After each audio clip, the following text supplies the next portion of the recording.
உன்னை தளர்த்தி அமைதியளிக்கும் சில யுக்திகள். சூத்திரங்கள். அன்பின் அணைப்பில் இருக்கும்போது, இனிமையான இளவரசியே, அணைப்பில் அந்த வாழ்வாயிருப்பதில் நுழைவாயாக. எறும்பு ஊறுவதை உணரும்போது புலன்களின் கதவுகளை மூடு. அப்போது ஒரு படுக்கையின் மேலோ அல்லது ஒரு இருக்கையின் மேலோ இருக்கும்போது நீ எடையற்றவனாக மாறுவாயாக, மனதை கடப்பாயாக. மனிதனுக்கு ஒரு மையம் இருக்கிறது, ஆனால் அவன் அதில் இல்லாமலே வாழ்கிறான், மையத்தில் இல்லாமல். அது உள்ளே ஒரு இறுக்கத்தை, ஒரு இடைவிடாத வேதனையை, அலைக்கழிப்பை உருவாக்குகிறது. நீ எங்கு இருக்க வேண்டுமோ அங்கு இல்லை. நீ உனது சரியான சமநிலையில் இல்லை. நீ சமநிலை இழந்து இருக்கிறாய். இந்த சமநிலை இழந்து இருப்பது, மையம் இல்லாமல் இருப்பது, இதுவே எல்லா மன இறுக்கங்களுக்கும் அடிப்படை. இது மிகவும் அதிகமாக போனால் நீ பைத்தியமாகி விடுவாய். ஒரு பைத்தியக்காரன் என்பவன் தன்னை விட்டு முற்றிலுமாக விலகி போய் விட்டவன்தான். ஞானமடைந்தவன் என்பவன் பைத்தியக்காரனுக்கு தலைகீழானவன், அவ்வளவுதான்.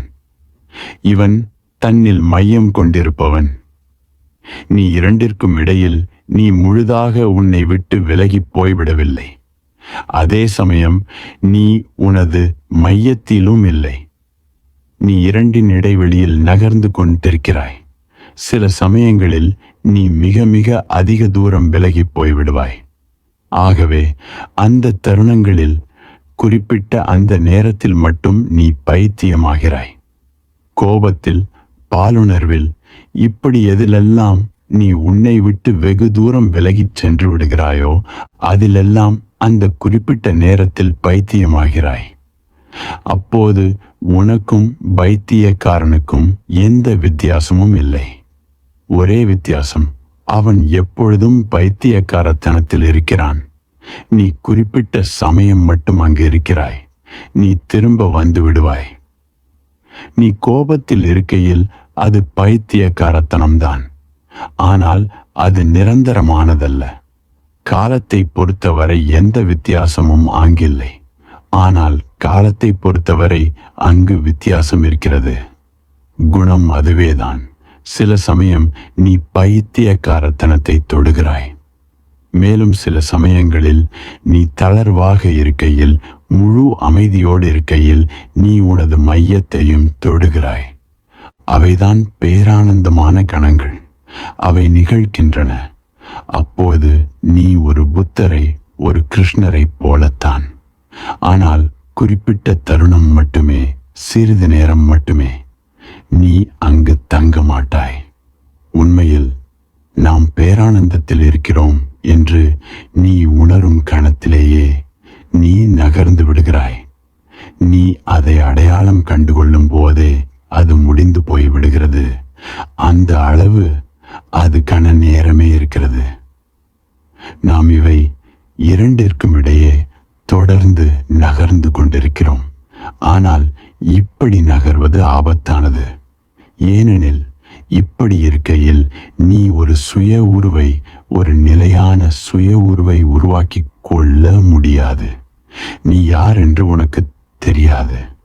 நீ இடைவிடாமல் பைத்தியக்காரத்தனத்திற்கும் உன்னுள் மையம் கொண்டிருப்பதற்கும் இடையே நகர்ந்து கொண்டிருந்தால், இப்படி நகர்வது தொடர்ந்து இருந்தால், நீ உன்னை பற்றிய ஒரு உறுதியான உருவை கொள்ள முடியாது. உனக்கு ஒரு திரவமான உருவே இருக்கும். அப்பொழுது உனக்கு நீ யார் என்று தெரியாது. ஒரு உறுதியான உருவை உருவாக்கிக் கொள்வது மிகவும் கடினமாயிருக்கிறது. அதனால்தான் நீ பேரானந்தத்தை தரக்கூடிய கணங்களை குறித்து கூட பயப்படுகிறாய். நீ இரண்டிற்கும் இடையே ஏதாவது ஒரு இடத்தில் உன்னை பொருத்தி கொள்ள பார்க்கிறாய். நாம் சாதாரண மனிதன் என்று சொல்லும் ஒருவனின் அர்த்தம் இதுதான். அவன் ஒருபோதும் தனது பைத்தியக்காரத்தனத்தை தொடுவதில்லை. அதே போல அவன் ஒருபோதும் முழு விடுதலையை, அந்த பரவசத்தையும் தொடுவதில்லை. அவன் ஒருபோதும் உறுதியான உருவை அடைவதில்லை. சாதாரண மனிதன் உண்மையில் ஒரு இறந்த மனிதன். இந்த இரண்டு புள்ளிகளுக்கு இடையில் வாழ்பவன்.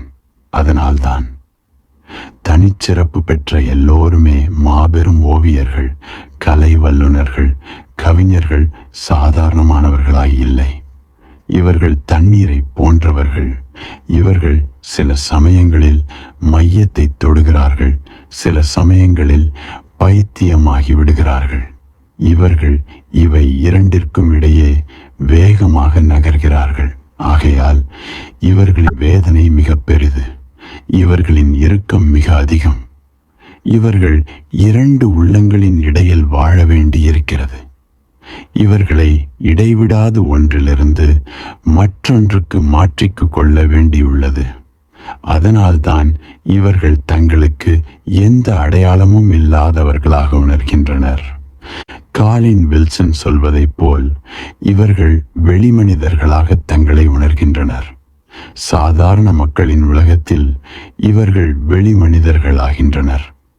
இந்த 4 வகைகளையும் வரையறுத்துக் கொள்வது மிகவும் உதவியாக இருக்கும். முதலாவது, சாதாரண மனிதன். தான் யார் என்று முடிவு செய்துவிட்டவன், ஒரு உறுதியான பொருந்திவிட்ட அடையாளத்தை கொண்டவன். ஒரு டாக்டர், ஒரு என்ஜினியர், ஒரு புரொஃபசர், ஒரு துறவி. அவன் யார் என்று அவன் முடிவு செய்து விட்டான். அங்கிருந்து ஒருபோதும் நகரமாட்டான். அவன் தொடர்ந்து அந்த அடையாளத்தை, அந்த உருவை பிடித்து தொங்கிக் கொண்டிருப்பான். இரண்டாவது, திரவ ஊர் கொண்டவர்கள், கவிஞர்கள், கலைஞர்கள், ஓவியர்கள், இசை கலைஞர்கள். இவர்களுக்கு தாங்கள் யார் என்று தெரியாது. சில சமயங்களில் இவர்கள் சாதாரணமானவர்களாய் மாறுகிறார்கள், சில சமயங்களில் இவர்கள் பைத்தியமாய் மாறுகிறார்கள், சில சமயங்களில் இவர்கள் ஒரு புத்தர் தொட்ட அதே பரவசத்தை தொடுகிறார்கள். மூன்றாவது, நிரந்தரமாக பைத்தியமாகிவிட்டவர்கள். அவர்கள் அவர்களை விட்டு விலகிச் சென்று விட்டார்கள். அவர்கள் ஒருபோதும் அவர்களுடைய வீட்டிற்கு திரும்ப போவதில்லை. அவர்கள் தங்களுக்கு ஒரு வீடு இருக்கிறது என்பதையே மறந்து விட்டவர்கள். நான்காவது, தங்களுடைய வீட்டை அடைந்தவர்கள். புத்தர், கிறிஸ்து, கிருஷ்ணர். இந்த 4வது ரகம் தங்களது வீட்டை அடைந்த தவறுகள். இவர்கள் முழுமையாக ஓய்வு கொண்டிருக்கிறார்கள். இவர்களுடைய உணர்வு நிலையில் எந்த இறுக்கமும், எந்த முயற்சியும், எந்த ஆசையும் இல்லை. ஒரே வார்த்தையில அடைவதற்கு இனி எதுவும் இல்லை. அவர்கள் இனி எதாகவும் மாற விரும்புவதில்லை. அவர்கள் இருக்கிறார்கள், இருந்து கொண்டிருக்கிறார்கள், மாறுவதில்லை. அவர்கள் அவர்களிடை ஏறுதலோடு அமைதி கொண்டிருக்கிறார்கள். அவர்கள் எதுவாக இருந்த போதிலும் அதோடு அவர்கள் அமைதி கொண்டிருக்கிறார்கள். அவர்கள் அதை மாற்ற விரும்ப போவதில்லை. அவர்கள் வேறு எங்கும் போக விரும்பவில்லை. அவர்களுக்கு எதிர்காலம் கிடையாது. இந்த கணமே அவர்களுக்கு என்றும் இருப்பதாகி விடுகிறது. எந்த தாகமும், எந்த ஆசையும் இல்லை. இதற்கு அர்த்தம் ஒரு புத்தர் சாப்பிட மாட்டார், ஒரு புத்தர் தூங்க மாட்டார் என்பதல்ல. அவர் சாப்பிடுவார், அவர் தூங்குவார். ஆனால் அவை அவருடைய ஆசைகள் அல்ல. ஒரு புத்தர் இவைகளை ஆசைகளாக முன்கூட்டியே நினைத்துக் கொள்வதில்லை. அவர் நாளைக்கு உண்பதில்லை, அவர் இன்று உண்பார். நீ தொடர்ந்து நாளைக்குத்தான் சாப்பிடுகிறாய். நீ தொடர்ந்து எதிர்காலத்தில் சாப்பிடுபவனாகவே இருக்கிறாய். நீ தொடர்ந்து இறந்த காலத்தில் சாப்பிடுபவனாகவே சாப்பிடுகிறாய். மிக அரிதாகவே நீ இன்று சாப்பிடுவது நடக்கிறது. நீ இன்று சாப்பிட்டு கொண்டிருக்கும் போது உன் மனம் வேறு எங்கோ போய்விடுகிறது. நீ உறங்குவதற்கு முயற்சி செய்து கொண்டிருக்கையில் நீ நாளையில் சாப்பிட ஆரம்பிக்கிறாய், அல்லது பழைய நினைவு வருகிறது. ஒரு புத்தர் இன்றைக்கு சாப்பிடுகிறார். இந்த கணத்தில் அவர் வாழ்கிறார். அவர் அவருடைய வாழ்க்கையை எதிர்காலத்தில் நினைத்து பார்ப்பதில்லை. அவருக்கு எதிர்காலம் என்பதே இல்லை. எதிர்காலம் எப்போது வந்தாலும் அது நிகழ்காலமாகவே வருகிறது. அது எப்போதும் இன்றுதான், அது எப்போதும் இப்போதுதான். ஆகவே ஒரு புத்தர் சாப்பிடுகிறார்.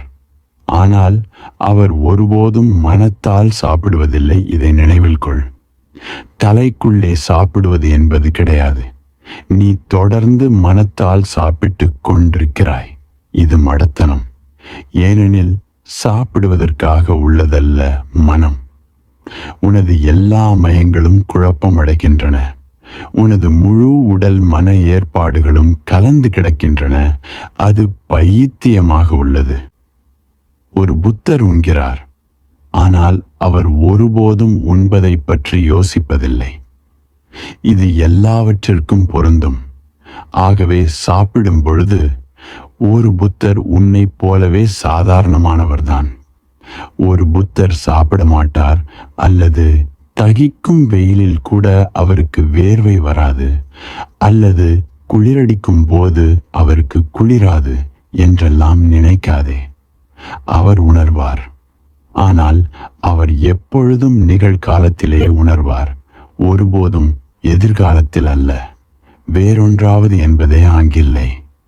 வேறொன்றாவது என்பது இல்லாவிட்டால் அங்கு இறுக்கம் இருக்காது. இதை மிக தெளிவாக புரிந்து கொள். வேறொன்றாக வேண்டும் என்பது இல்லாவிட்டால் அங்கு எப்படி இறுக்கம் வர முடியும்? இறுக்கம் என்பதன் அர்த்தம் நீ வேறு ஏதோ ஒன்றாக, நீ அல்லாத மற்றொன்றாக விரும்புகிறாய் என்பதே. நீ ஒரு நீ வாக விரும்புகிறாய். நீ ஒரு ஏழை, நீ பணக்காரனாக விரும்புகிறாய். நீ அசிங்கம், நீ அழகானவனாக விரும்புகிறாய். நீ மடையன், நீ புத்திசாலியாக விரும்புகிறாய். விரும்புவது எதுவாக இருந்தாலும், ஆசைப்படுவது என்னவாக இருந்தாலும், அதன் வடிவம் எப்போதும் இதுதான். என்பது ஆக விரும்புகிறது. நீ எதுவாக இருந்தாலும் நீ அதோடு நிறைவடைவது கிடையாது. நிறைவடைவதற்கு எப்பொழுதும் வேறு ஏதாவது தேவைப்பட்டு கொண்டே இருக்கும், ஆசைப்பட்டு கொண்டே இருக்கும் மனதின் செயல்பாடு இது. ஒன்றை நீ அடைந்தால் மறுபடியும் மனம் சொல்லும், இது போதாது, வேறு ஏதோ ஒன்று வேண்டும். மனம் எப்பொழுதும் மேலும் மேலும் போய்கொண்டே இருக்கும். உனக்கு எது கிடைத்தாலும் அது பயனற்றதாகிவிடும். உனக்கு கிடைத்த கணத்திலேயே அது பயனற்றதாகிவிடும். இதுதான் ஆசை. புத்தர் இதை திருஷ்ணா வேறொன்றாவது என்று அழைத்தார். நீ ஒரு பிறவியிலிருந்து மற்றொன்றுக்கு, ஒரு உலகத்திலிருந்து மற்றொன்றுக்கு நகர்ந்து கொண்டே இருக்கிறாய். அதோடு இது தொடர்ந்து கொண்டே இருக்கிறது. இது முடிவில்லாமல் தொடரக்கூடும். இதற்கு முடிவே கிடையாது. ஆசைக்கு முடிவே இல்லை. ஆசைப்பட்டு கொண்டிருப்பதற்கு முடிவே இல்லை.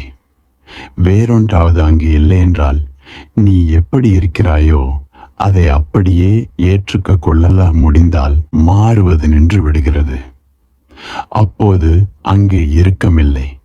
அப்போது இறுக்கம் அங்கு இருக்க முடியாது. அப்போது அங்கு வேதனை இல்லை. நீ அமைதியோடு இருக்கிறாய். நீ கவலைப்படுவதில்லை. இது எதுவாகவும் ஆக வேண்டாத மனமே சுயத்தில் மையம் கொண்ட மனமாகும். இதன் மறுதுருவத்தில் இருப்பவன்தான் பைத்தியக்காரன். அவனுக்கு இருத்தல் இல்லை. அவன் வெறும் மாற வேண்டியதில் மட்டுமே இருக்கிறான். தான் என்ன என்பதை மறந்துவிட்டவன் அவன். அதாவது தன்னை முழுதாக மறந்துவிட்டான். அதோடு ஆகவும் முயற்சிக்கிறான். தான் யார் என்பதை அவன் அறிவதில்லை. அவனுக்கு அவன் ஆசைப்படும் இலக்கு மட்டுமே தெரியும். அவன் இங்கு இப்பொழுது வாழ்வதில்லை. அவன் வேறு வேறு எங்கோ வாழ்கிறான். அதனால்தான் அவன் நமக்கு கிறுக்கனாக, பைத்தியமாக தெரிகிறான். ஏனெனில் நீ இந்த உலகத்தில் வாழ்கிறாய். அவன் தன்னுடைய கனவுகளின் உலகத்தில் வாழ்கிறான். அவன் உன்னுடைய உலகத்தின் ஒரு பாகம் அல்ல. அவன் வேறு எங்கோ வாழ்கிறான். அவன் இங்கே இப்பொழுதுள்ள அவனது உண்மை தன்மையை முழுதுமாக மறந்துவிட்டான். மேலும் அவனோடு சேர்த்து அவனை சுற்றியுள்ள இந்த உலகத்தையும் உண்மையான இதையும் அவன் மறந்துவிட்டான். அவன் ஒரு உண்மை அல்லாத உலகத்தில் வாழ்கிறான். ஆனால் அவனுக்கு அது ஒன்றுதான் உண்மை. ஒரு புத்தர் இந்த கணத்தில் தனது தனது இருத்தலில் இருக்கிறார். பைத்தியக்காரன் இதன் எதிர்மறையாக இருக்கிறான். அவன் ஒருபோதும் இங்கு இக்கணத்தில் அவனது இருத்தலில் வாழ்வதில்லை. மாறாக எப்போதும் மாற வேண்டியதில் எங்கோ தொடுவானத்தில் இருக்கிறான். இவை இரண்டும் இரு துருவங்கள். நினைவில் கொள், பைத்தியக்காரன் உன் எதிர்மறை அல்ல. அவன் ஒரு புத்தருக்கு எதிர்மறையானவன். மேலும் நினைவில் கொள், ஒரு புத்தர் உனக்கு எதிர்மறையானவர் அல்ல. அவர் ஒரு பைத்தியக்காரனுக்கே எதிர்மறையானவர். நீ இடைப்பட்டவன். நீ இரண்டும் கலந்தவன். உனக்கு பைத்தியக்காரத்தனம் உண்டு. நீ ஞானமடைந்த கணங்களும் உண்டு. ஆனால் இரண்டும் கலந்தவன் சில நேரங்களில் நீ ஓய்வாக இருந்தால் திடீரென மையத்தின் தரிசனம் கிடைப்பதுண்டு. நீ ஓய்வாக தளர்வாக இருக்கும் கணங்கள் உண்டு. நீ நேசிக்கிறாய். ஒரு சில கணங்கள், ஒரே ஒரு கணம், உனது அன்பிற்குரியவர், நீ நேசிப்பவர் உன்னுடன் இருக்கிறார். இது நீண்ட கால ஆசை, நீண்ட கால முயற்சி. இப்போது கடைசியில் நீ நேசிப்பவர் உன்னுடன் இருக்கிறார். ஒரு கணம் மனம் நின்று விடுகிறது. நீ நேசிப்பவருடன் இருக்க நீண்ட முயற்சி செய்து வந்தாய். மனம் ஏங்கிக் கொண்டிருந்தது, ஏங்கிக் கொண்டிருந்தது, நீண்ட நாளாக ஏங்கிக் கொண்டிருந்தது. மேலும் மனம் எப்பொழுதும் நேசிப்பவனை பற்றியே நினைத்து கொண்டிருந்தது, நினைத்து கொண்டே இருந்தது. இப்போது நேசிப்பவன் இங்கு இருக்கிறான். ஆனால் திடீரென்று மனதால் யோசிக்க முடியவில்லை. அந்த பழைய செயல்பாட்டை தொடர முடியாது. நீ நேசிப்பவரை கேட்டுக் கொண்டிருந்தாய். இப்போது நேசிப்பவர் இங்கிருக்கிறார். ஆகவே மனம் நின்று விடுகிறது. நேசிப்பவர் இங்கு வந்த அந்த கணத்தில் எந்த ஆசையும் இல்லாமல் போய்விட்டது. நீ ஓய்வடைந்தாய். திடீரென நீ உன்னிடத்திலேயே திரும்ப வீசப்பட்டாய். நேசிப்பவர் அப்படி உன்னை திரும்ப உன்னிடமே வீசாவிட்டால் அது நேசமே அல்ல. நேசிப்பவரின் முன்னிலையில் நீ நீயாக மாறிவிட்டால் அது நேசமே அல்ல. நேசிப்பவரின் முன்னிலையில் மனம் வேலை செய்வது முழுதுமாக நின்றுவிடவில்லை என்றால் அது நேசமே அல்ல. இதுபோல சில சமயங்களில் மனம் நின்றுவிடும். அப்போது கண நேரத்திற்கு எந்த ஆசையும் அங்கே இருக்காது. அன்பு ஆசையற்றது. இதை புரிந்து கொள்ள முயற்சி செய். நீ அன்புக்காக ஆசைப்படலாம், ஆனால் அன்பு ஆசையற்றது. அன்பு நேசம் நிகழும்போது அங்கு ஆசை இருப்பதில்லை. மனம் நிசப்தமாக இருக்கிறது, அமைதியாக ஓய்வாக இருக்கிறது. வேறொன்றாகும் எதுவும் இல்லை, போகும் இடம் எதுவும் இல்லை. இது எப்போதாவது நடக்குமே, ஆனால் அப்போதும் இது ஒரு சில கணங்களுக்கு மட்டுமே நடக்கும். நீ உண்மையாக யாரையாவது நேசித்திருந்தால் அப்பொழுது சில கணங்களுக்கு இது நடக்கும். இது ஒரு அதிர்ச்சி. மனம் வேலை செய்ய முடியாது, ஏனெனில் அதன் முழு வேலையும் பயனற்று மடத்தனமாக ஆகிவிட்டது. யாருக்காக நீ காத்திருந்தாயோ அவர் இங்கே இருக்கிறார். ஆகவே இப்பொழுது என்ன செய்வது என்று மனதால் யோசிக்க முடிவதில்லை. ஒரு சில கணங்களுக்கு அந்த முழு இயந்திரத்தனமும் நின்று விடுகிறது. நீ உன்னில் ஓய்வு கொள்கிறாய். நீ உனது இருத்தலை, உனது மையத்தை தொட்டு விடுகிறாய். நீ நன்றாக இருத்தலின் ஊற்று கண்ணில் இருப்பதாக உணர்கிறாய். ஒரு பேரானந்தம் உன்னில் நிறைகிறது. ஒரு நறுமணம் உன்னை சூழ்கிறது. திடீரென நீ முன்பிருந்த அதே பழைய ஆள் அல்ல. அதனால்தான் அன்பு அவ்வளவு தூரம் மாற்றி விடுகிறது. நீ அன்பு கொண்டிருந்தால் உன்னால் அதை மறைக்க முடியாது. அது சாத்தியமே அல்ல. நீ அன்பு கொண்டிருந்தால் அது வெளியே வந்துவிடும். உன் கண்கள், உன் முகம், நீ உட்காரும் விதம், நீ நடக்கும் விதம் எல்லாம் அதை காட்டி கொடுத்துவிடும். ஏனெனில் நீ அதே பழைய ஆள் அல்ல. ஆசைப்பட்டு கொண்டே இருக்கும் மனம் அங்கிருக்காது. ஒரு சில கணங்களுக்கு மட்டும் நீ ஒரு புத்தரை போல இருப்பாய். இதை நீண்ட நேரம் தொடர முடியாது, ஏனெனில் இது ஒரு அதிர்ச்சி. உடனே மனம் மறுபடியும் யோசிக்க, பல வழிகளையும் காரணங்களையும் கண்டுபிடிக்க ஆரம்பித்துவிடும். உதாரணமாக, நீ உனது இலக்கை எட்டிவிட்டாய், நீ உனது அன்பை பெற்றுவிட்டாய் என்று மனம் யோசிக்க ஆரம்பிக்கும். ஆகவே இப்போது என்ன, நீ என்ன செய்யப் போகிறாய் என்று கேட்கும். பிறகு உபதேசம் செய்வது ஆரம்பிக்கும். விவாதங்கள் துவங்கும். நீ யோசிக்க ஆரம்பிப்பாய். இன்று நான் நேசிப்பவரை அடைந்து விட்டேன், ஆனால் இதுவே நாளையும் நடக்குமா? மனம் வேலை செய்ய ஆரம்பித்து விட்டது. மனம் வேலை செய்ய ஆரம்பித்த அந்த கணத்திலேயே நீ மறுபடியும் வேறொன்றாவதற்கு அடைவதற்கு நகர்ந்து விட்டாய். சில சமயங்களில் அன்பில்லாமல் களைப்பு, அயற்சி மூலமாக கூட ஆசை கொள்வது நிற்பதுண்டு. அப்போதும் ஒருவன் அவனிடமே வீசப்படுகிறான். நீ உன்னிடமிருந்து விலகி இல்லாத போது, அது எதனால் ஏற்பட்டதாய் இருந்த போதிலும் நீ உன்னிடமேதான் வந்தாக வேண்டும்.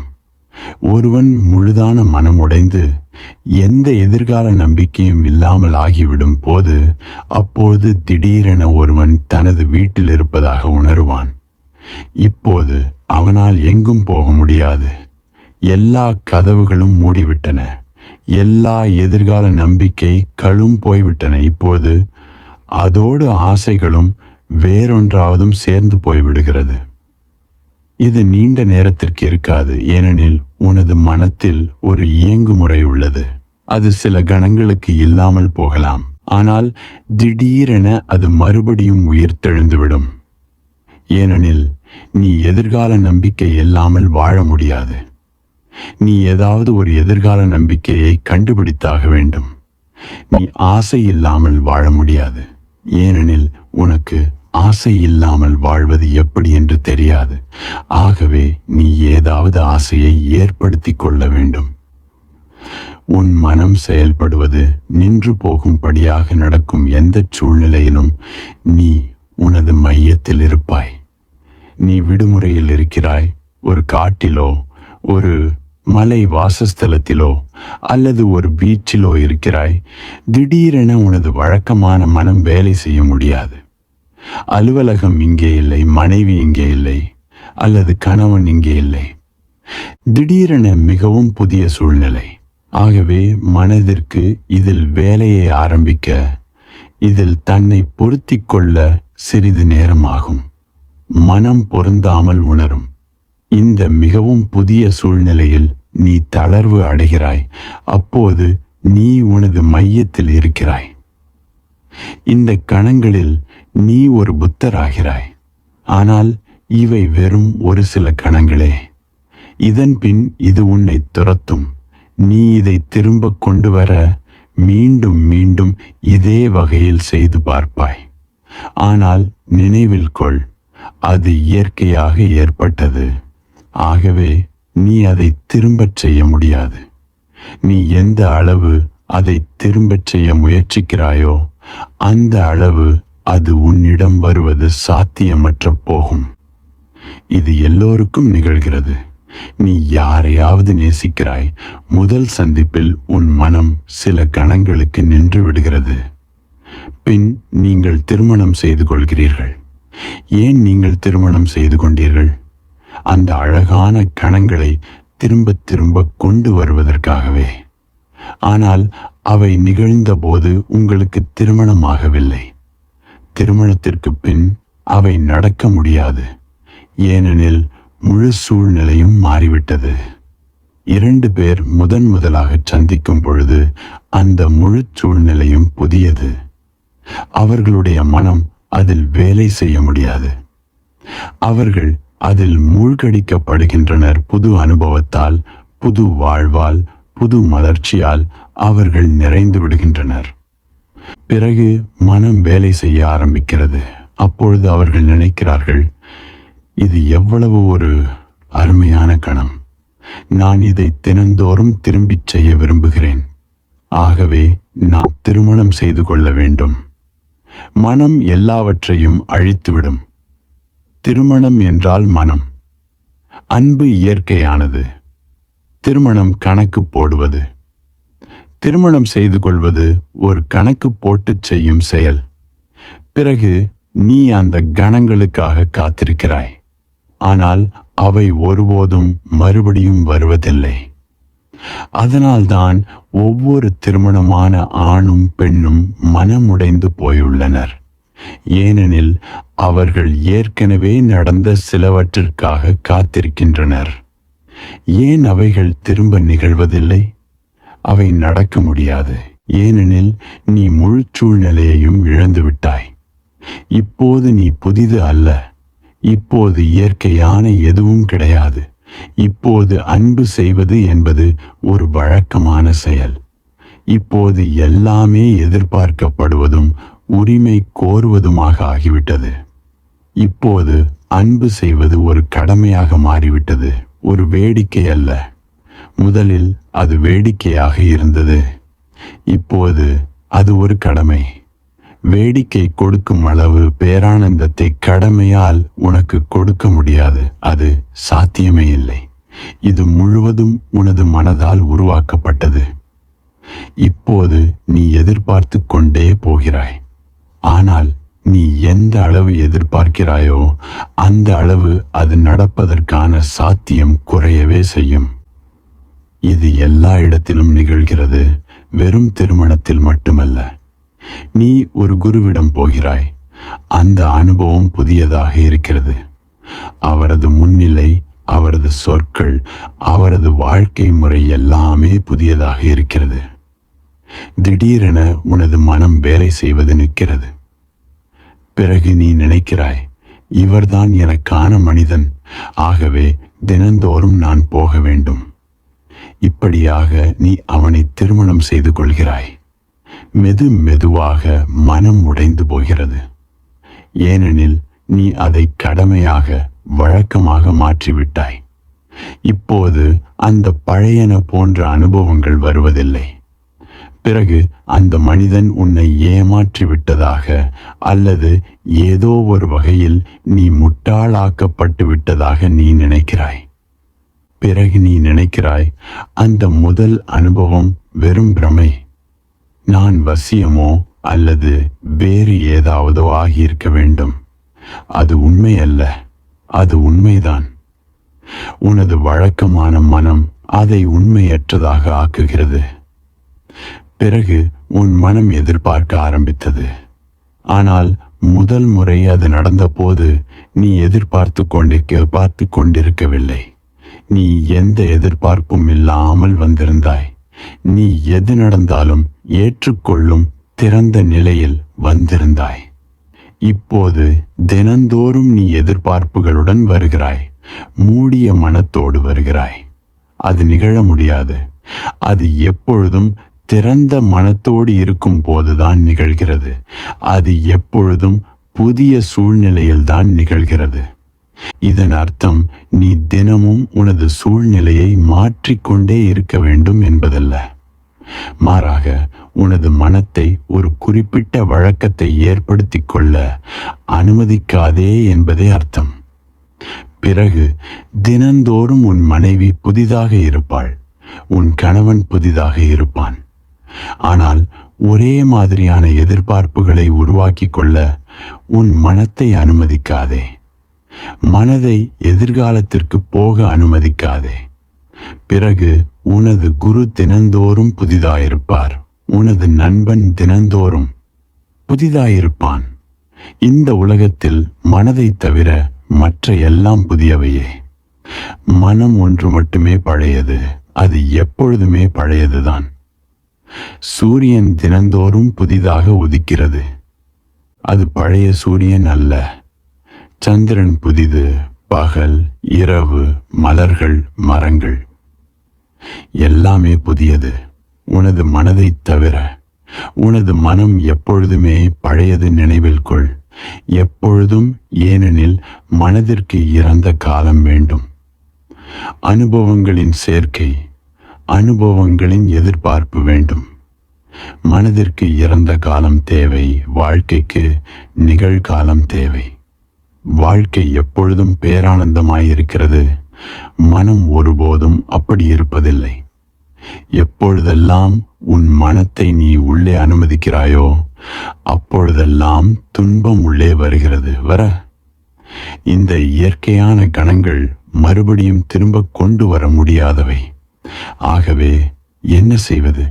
எப்படி ஓய்வான நிலையிலே தொடர்ந்து இருப்பது? இந்த 3 சூத்திரங்களும் இதற்கானவை. இந்த 3 சூத்திரங்களும் உன்னை நன்றாக உணர வைப்பது சம்பந்தப்பட்டவை. நரம்புகளை தளர்த்துவதற்கான யுக்திகள். எப்படி இருத்தலில் இருப்பது? எப்படி வேறொன்றாவதற்கு நகராமல் இருப்பது? இது சிரமமானது, கடினமானது. ஆனால் இந்த யுக்திகள் உதவ முடியும். இந்த யுக்திகள் உன்னை உன்னிடத்திலேயே வீசுபவை. அணைப்பில் இருக்கும்போது இனிமையான இளவரசியே, அணைப்பில் அந்த அழிவற்ற வாழ்வாய் இருப்பதில் நுழைவாயாக. சிவா அன்பிலிருந்து துவங்குகிறார். முதல் யுக்தி அன்போடு சம்பந்தப்பட்டது. ஏனெனில் நீ தளர்வுறும் அனுபவங்களில் அன்பே மிகவும் நெருங்கிய விஷயமாயுள்ளது. உன்னால் அன்பு செலுத்த முடியவில்லை என்றால் நீ தளர்வுறுவதற்கு சாத்தியமே இல்லை. நீ தளர்வுபடுத்திக் கொள்ள முடிந்தால் உனது வாழ்க்கை ஒரு அன்பான வாழ்க்கையாக மாறும். ஒரு இறுக்கமான மனிதன் நேசிக்க முடியாது. ஏன்? ஒரு இறுக்கமான மனிதன் எப்பொழுதும் பயன்களுடன் வாழ்கிறான். அவன் பணம் சம்பாதிக்க முடியும், ஆனால் அவனால் அன்பு செலுத்த முடியாது. ஏனெனில் அன்பு பயனற்றது. அன்பு ஒரு பொருள் அல்ல. நீ அதை சேர்த்து வைக்க முடியாது. நீ அதன் மூலம் வங்கிச் சேமிப்பை அதிகரிக்க முடியாது. நீ அதன் மூலம் உனது ஆணவத்தை பெருக்கிக் கொள்ள முடியாது. உண்மையில் அன்பு மிகவும் மடத்தனமான செயல். அதற்கு அதை தாண்டி எந்த அர்த்தமும் இல்லை. அதை தாண்டி எந்த பயனும் இல்லை. அது அதிலேதான் வாழ்கிறது, வேறு எதற்காகவும் அல்ல. நீ ஏதோ ஒன்றிற்காக பணம் சம்பாதிக்கிறாய். இது ஒரு உபாயமாக இருக்கிறது. நீ யாரோ ஒருவர் குடியிருப்பதற்காக வீடு கட்டுகிறாய். இது ஒரு உபாயமாக இருக்கிறது. அன்பு ஒரு உபாயம் அல்ல. நீ ஏன் நேசிக்கிறாய்? நீ எதற்காக நேசிக்கிறாய்? நேசம் அதனுடனேயே முடிந்து விடுவது. அதனால்தான் ஒரு கணக்கு போடும் தர்க்க ரீதியான மனதால், பயனை எதிர்பார்க்கும் மனதால் நேசிக்க முடியாது. மேலும் பயனின் அடிப்படையிலேயே எப்பொழுதும் சிந்திக்கும் மனம் இறுக்கமாகவே இருக்கும். ஏனெனில் பயன் எப்போதும் எதிர்காலத்தில் பூர்த்தி அடைவதாகவே இருக்க முடியும். ஒருபோதும் இங்கு இப்போது நிறைவேற முடியாது. நீ ஒரு வீடு கட்டி கொண்டிருக்கிறாய். நீ இப்பொழுதே அதில் வாழ முடியாது. நீ முதலில் அதை கட்டி முடிக்க வேண்டும். நீ எதிர்காலத்தில் அதில் வாழலாம், ஆனால் இப்பொழுது முடியாது. நீ பணம் சம்பாதித்துக் கொண்டிருக்கிறாய். எதிர்காலத்தில் பெரும் வங்கி சேமிப்பை உருவாக்க முடியும், ஆனால் இப்பொழுது முடியாது. இப்பொழுது நீ உபாயங்களை பயன்படுத்த வேண்டும். அதன் முடிவுகள் எதிர்காலத்தில் கிடைக்கும். அன்பு எப்பொழுதும் இங்கே இருக்கிறது. அதற்கு எந்த எதிர்காலமும் இல்லை. அதனால்தான் அன்பு தியானத்திற்கு அவ்வளவு அருகில் இருக்கிறது. அதனால்தான் இறப்பும் தியானத்திற்கு அவ்வளவு அருகில் இருக்கிறது. ஏனெனில் இறப்பும் எப்பொழுதும் இங்கு இப்பொழுது இருப்பதே. அது ஒருபோதும் எதிர்காலத்தில் நிகழ முடியாது. நீ எதிர்காலத்தில் இறக்க முடியுமா? நீ நிகழ்காலத்தில் மட்டுமே இறக்க முடியும். எதிர்காலத்தில் இறந்தவர்கள் ஒருவரும் இல்லை. எப்படி நீ எதிர்காலத்தில் இறக்க முடியும்? அல்லது எப்படி நீ இறந்த காலத்தில் இறக்க முடியும்? இறந்த காலம் போய்விட்டது. அது இனிமேல் இல்லை. ஆகவே நீ அதில் இறக்க முடியாது. எதிர்காலம் இன்னும் வரவில்லை.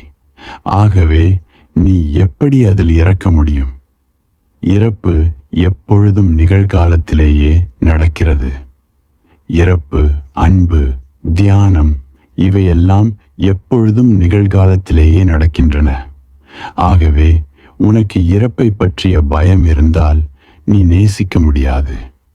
உனக்கு அன்பை பற்றிய பயம் இருந்தால் நீ தியானம் செய்ய முடியாது.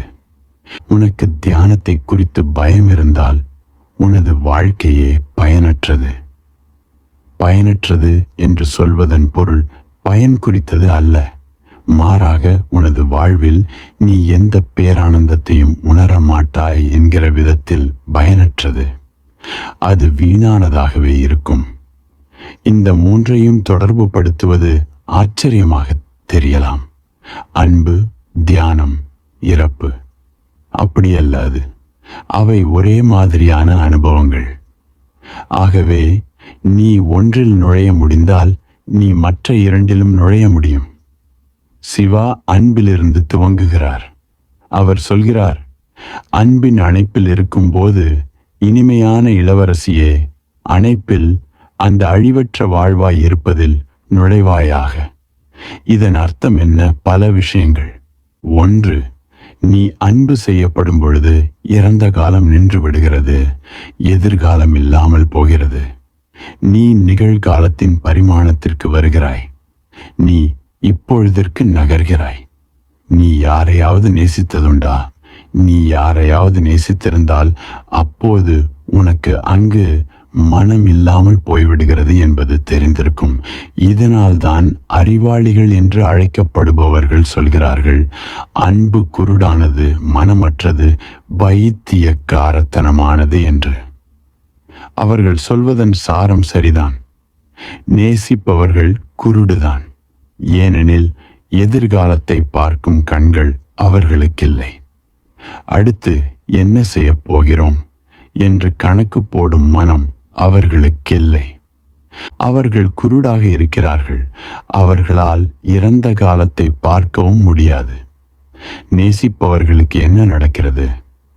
அவர்கள் இறந்த காலம், எதிர்காலம் பற்றி கருதாமல், விளைவுகளை பற்றி கவலைப்படாமல் அவர்கள் இங்கு இப்பொழுதில் நகர்ந்து விடுகின்றனர். அதனால்தான் அவர்கள் குருடர்கள் என்று அழைக்கப்படுகின்றனர். அவர்கள் அப்படித்தான். கணக்கு போடுபவர்களுக்கு அவர்கள் குருடுதான்.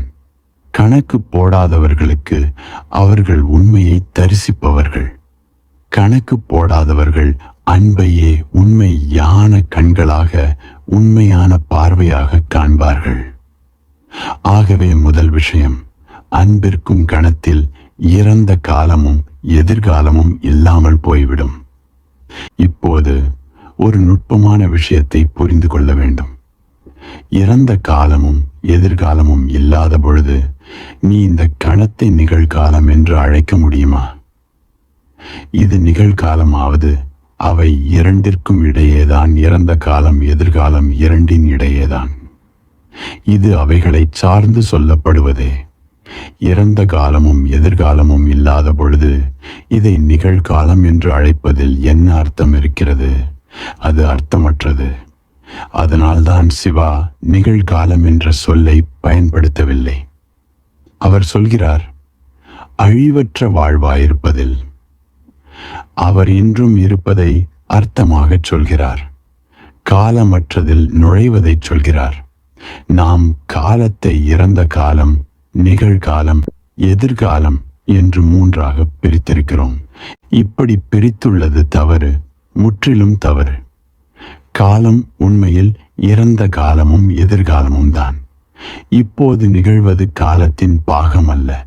இப்போது நிகழ்வது என்றும் இருப்பதன் ஒரு பாகம்.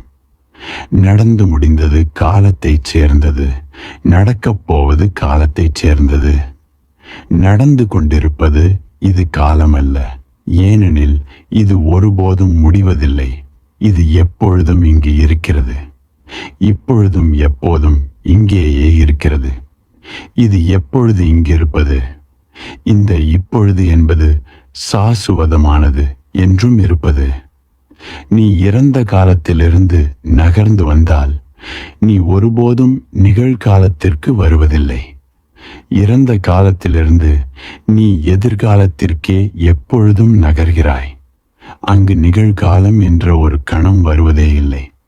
இறந்த காலத்திலிருந்து நீ எதிர்காலத்திற்கே எப்பொழுதும் நகர்கிறாய். நிகழ்காலத்திலிருந்து நீ ஒருபோதும் எதிர்காலத்திற்கு நகர முடியாது. நிகழ்காலத்திலிருந்து நீ மேலும் மேலும் ஆழமாக மேலும் மேலும் அதிகம் நிகழ்காலத்திற்குள் செல்கிறாய். இது என்றுமே அழியாத வாழ்வு. இதை நாம் இந்த விதமாக சொல்லலாம்: இறந்த காலத்திலிருந்து எதிர்காலத்திற்கு உள்ளதே காலம். காலம் என்றால் நீ ஒரு தளத்தில் நகர்வது, ஒரு நேர்கோட்டில் நகர்வது, அல்லது நாம் அதை படுக்கை தளம் என்று அழைக்கலாம். ஆனால் நீ நிகழ்காலத்தில் இருக்கும் கணத்தில் பரிமாணம் மாறுகிறது. நீ செங்குத்து கோட்டில் நகர்கிறாய், மேலே அல்லது கீழே, உயரத்தை நோக்கி அல்லது ஆழத்தை நோக்கி. பிறகு நீ ஒருபோதும் மேல் மட்டத்தில் படுக்கை வாக்கில் நகர்வதில்லை. ஒரு புத்தர், ஒரு சிவா என்றும் இருப்பதில் வாழ்கிறார்கள், காலத்தில் வாழ்வதில்லை. ஜீசஸை கேட்டார்கள், உங்களது கடவுளின் பேரரசில் என்ன நிகழும்? இதை கேட்ட மனிதன் காலத்தை பற்றி கேட்கவில்லை. அவனுடைய ஆசைகளுக்கு என்ன நிகழப் போகிறது, அவை எப்படி நிறைவேறப் போகின்றன என்பதை பற்றியே அவன் கேட்டான். வாழ்க்கை முடிந்து விடாமல் இருக்குமா? இறப்பு வராமல் இருக்குமா? துன்பம் எதுவும் இல்லாமல் இருக்குமா? உயர்ந்த மனிதன், தாழ்ந்த மனிதன் எல்லாம் இருப்பார்களா என்று அவன் கேட்டான். அவன், உங்களது கடவுளின் பேரரசில் என்ன நிகழும் என்று கேட்டது இந்த உலக விஷயங்களை பற்றித்தான். இதற்கு ஜீசஸ் பதிலளித்தார். இந்த பதில் ஒரு ஜென் துறவியின் பதிலை போன்றது. அங்கு காலம் என்பது இருக்காது, அங்கு காலம் என்பது இருக்காது. ஒரே ஒரு விஷயம்தான் ஜீசஸ் சொன்னார்: அங்கு காலம் என்பது இருக்காது. ஏனெனில் காலம் என்பது ஒரே மட்டத்தில் இருப்பது. ஆனால் கடவுளின் பேரரசு செங்குத்தானது. அது என்றும் இருப்பது. அது எப்போதும் இங்கிருக்கிறது. நீ அதில் நுழைய காலத்திலிருந்து விலகி வர வேண்டியது ஒன்றே செய்ய வேண்டுவது. ஆக அன்புதான் முதல் வாயில். அதன் மூலம் நீ காலத்திலிருந்து விலகிச் சென்று விட முடியும். அதனால்தான் எல்லோரும் நேசிக்கப்பட விரும்புகிறார்கள், எல்லோரும் நேசிக்க விரும்புகிறார்கள். ஆனால் ஒருவருக்கும் ஏன் அன்புக்கு இவ்வளவு முக்கியத்துவம் கொடுக்கப்படுகிறது என்றோ, ஏன் அன்பின் மேல் இவ்வளவு ஆழமான நாட்டம் இருக்கிறது என்றோ தெரியாது. இதை சரியாக நீ தெரிந்து கொள்ளாவிட்டால் நீ நேசிக்கவும் முடியாது, நீ நேசிக்கப்படவும் முடியாது. ஏனெனில் இந்த பூமியின் மேலுள்ள விஷயங்களில் மிகவும் ஆழமானவைகளில் அன்பும் ஒன்றாகும். இருக்கும்படியே ஒவ்வொருவரும் அன்பு கொள்ளும் திறனுள்ளவர்கள் என்று நாம் நினைத்து கொண்டிருக்கிறோம். அது அப்படிப்பட்டது அல்ல, அது அப்படியல்ல. இதனால்தான் நீ மனமுடைந்து போகிறாய். அன்பு என்பது வேறு ஒரு பரிமாணம். அதனால் நீ காலத்தில் ஒருவரை நேசிக்க முயற்சி செய்தால் நீ உனது செயலில் தோல்வியை அடைவாய். காலத்தினூடே அன்பு சாத்தியமற்றது. எனது ஒரு கதை நினைவிற்கு வருகிறது. மீரா கிருஷ்ணனிடம் அன்பு கொண்டிருக்கிறாள். அவள் ஒரு வீட்டு மனைவி, ஒரு இளவரசனின் மனைவி. அந்த இளவரசன் கிருஷ்ணனின் மீது பொறாமை கொண்டான். கிருஷ்ணன் அங்கு இல்லை, கிருஷ்ணன் முன்னிலையில் இல்லை, கிருஷ்ணன் தேக உடம்பில் இல்லை. கிருஷ்ணன் தேக உடம்பில் வாழ்ந்ததற்கும் மீரா தேக உடம்பில் வாழ்ந்ததற்கும் இடையே 5000 ஆண்டுகள் இருந்தன. எனவே உண்மையில் எப்படி கிருஷ்ணனை மீரா நேசிக்க முடியும்? கால இடைவெளி மிகவும் பெரியது. ஒரு நாள் இளவரசன், அவளது கணவன், மீராவிடம் கேட்டான், நீ உனது நேசத்தை பற்றி பேசிக்கொண்டே இருக்கிறாய். நீ கிருஷ்ணனை சுற்றி தொடர்ந்து ஆடிக்கொண்டும் பாடிக்கொண்டும் இருக்கிறாய். ஆனால் கிருஷ்ணன் எங்கே இருக்கிறான்? நீ யாருடன் இவ்வளவு நேசமாக இருக்கிறாய்? நீ யாருடன் தொடர்ந்து பேசிக்கொண்டே இருக்கிறாய்? மீரா கிருஷ்ணனுடன் பேசிக்கொண்டும் ஆடிக்கொண்டும் பாடிக்கொண்டும் சிரித்து கொண்டும் சண்டையிட்டு கொண்டும் இருப்பாள். அவள் பைத்தியம் போல தெரிந்தாள். அவள் அப்படித்தான் நம் கண்களுக்கு. இளவரசன் கேட்டான், உனக்கு பைத்தியம் பிடித்து விட்டதா? உன்னுடைய கிருஷ்ணன் எங்கே? நீ யாரை நேசிக்கிறாய்? நீ யாருடன் உரையாடிக் கொண்டிருக்கிறாய்? நான் இங்கே இருக்கிறேன், ஆனால் நீ என்னை முற்றிலுமாக மறந்துவிட்டாய். மீரா சொன்னாள், கிருஷ்ணன் இங்கு இருக்கிறான், நீங்கள் இங்கு இல்லை. ஏனெனில் கிருஷ்ணன் என்றும் இருப்பவன், நீங்கள் அப்படி அல்ல. கிருஷ்ணன் எப்போதும் இங்கு இருப்பான். அவன் எப்போதும் இங்கு இருந்தான். அவன் இங்கு இருக்கிறான். நீங்கள் இங்கு இருக்கப் போவதில்லை. நீங்கள் இங்கு இருந்ததில்லை. நீங்கள் ஒரு நாள் இங்கில்லை. நீங்கள் ஒரு நாள் இங்கு இருக்கப் போவதில்லை. ஆகவே இந்த இரண்டும் இல்லாமல் இருப்பதன் இடையில் நீங்கள் இங்கு இருப்பதை எப்படி நான் நம்புவது? எப்படி இரண்டு வாழாமைக்கு நடுவில் ஒரு வாழ்வு இருக்க முடியும்? இளவரசன் காலத்தில் இருக்கிறான், ஆனால் கிருஷ்ணன் சாசுவதத்தில் என்றும் இருப்பதில் இருக்கிறான். ஆகவே நீ இளவரசனின் அருகில் இருக்கலாம், ஆனால் தூரத்தை ஒழித்துவிட முடியாது. நீ ஒரு தூரத்திலேயே இருப்பாய். நீ கிருஷ்ணனை விட்டு காலத்தில் மிக மிக அதிகமான தூரத்தில் இருக்கலாம், ஆனாலும் நீ அருகில் இருக்க முடியும். அதன் ஒரு மாறுபட்ட பரிமாணம். நான் என் முன்னே பார்க்கிறேன், அங்கு ஒரு சுவர் இருக்கிறது. நான் எனது கண்களை நகர்த்துகிறேன், அங்கு வானம் இருக்கிறது. நீ காலத்தினூடே பார்க்கும்போது அங்கு எப்பொழுதும் சுவரே இருக்கும். நீ காலத்தை கடந்து பார்க்கும்போது அங்கு திறந்த வானம் இருக்கிறது. எல்லையற்றது இருக்கிறது. அன்பு எல்லையற்றதை, பிரபஞ்ச இருப்பின் என்று இருப்பதை திறக்கிறது. ஆகவே உண்மையில் நீ எப்போதாவது நேசித்திருந்தால் அன்பை தியானத்திற்கான ஒரு யுக்தியாக பயன்படுத்த முடியும். இதுதான் யுக்தி. அன்பில் இருக்கும் பொழுது இனிமையான இளவரசியே, அன்பில், அந்த அழிவற்ற வாழ்வாயிருப்பதில் நுழைவாயாக. நேசிப்பவனாக தனித்து வெளியே நிற்காதே. நேசித்தலாக மாறி என்றும் இருப்பதற்கு நகரு. நீ யாரையாவது நேசிக்கும் பொழுது நீ அங்கே நேசிப்பவனாக இருக்கிறாயா? நீ அப்படி இருந்தால் அப்பொழுது நீ காலத்தில் இருக்கிறாய். உன் அன்பு வெறும் பொய், போலித்தனம். இன்னும் நீ அங்கிருந்து கொண்டு உன்னால் நான் இருக்கிறேன் என்று சொல்ல முடிகிறதென்றால் அப்போது நீ உடலளவில் வேண்டுமானால் அருகில் இருக்கலாமே அன்றி ஆன்மாவை பொறுத்தவரை நீங்கள் எதிரெதிர் துருவங்களில் இருப்பவர்களே. அன்பில் இருக்கும் பொழுது நீ இருக்கக்கூடாது. அன்பு மட்டுமே. அன்பு செய்தல் மட்டுமே இருக்க வேண்டும்.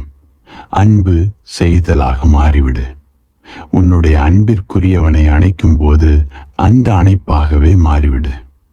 முத்தமிடும்போது முத்தமிடுபவனாகவோ அல்லது முத்தமிடப்படுபவனாகவோ இருக்காதே, முத்தமாகிற.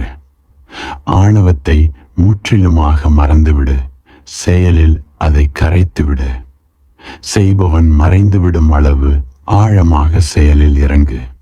உன்னால் அன்பிலேயே மூழ்க முடியவில்லை என்றால் சாப்பிடுவதிலும் நடப்பதிலும் மூழ்குவது கடினம், மிகவும் கடினம். ஏனெனில் ஆணவத்தை இழக்க அன்புதான் மிகச் சுலபமான அணுகுமுறை. அதனால்தான் யாருக்கெல்லாம் ஆணவம் இருக்கிறதோ அவர்களால் அன்பு செய்ய முடியாது. அவர்கள் அதை பற்றி பேசலாம், அவர்கள் அதை பற்றி பாடலாம், அவர்கள் அதை பற்றி எழுதலாம், ஆனால் அவர்களால் அன்பு செய்ய முடியாது. ஆணவத்தால் அன்பு செய்ய முடியாது. சிவா சொல்கிறார், அன்பு செய்தலாக மாறு. அணைப்பில் இருக்கும் பொழுது அணைப்பாகவே மாறு, மொத்தமாகவே மாறு. நான் இனி இல்லை, வெறும் அன்பே இருப்பது என்று நீ சொல்லும்படியாக முழுமையாக உன்னை மற. பின் இதயம் துடிப்பதில்லை. அன்பே துடித்துக் கொண்டிருக்கிறது. பிறகு இரத்தம் ஓடிக்கொண்டிருக்கவில்லை. அன்பே ஓடிக்கொண்டிருக்கிறது. மேலும் கண்கள் பார்ப்பதில்லை. அன்பே பார்த்துக்கு கொண்டிருக்கிறது.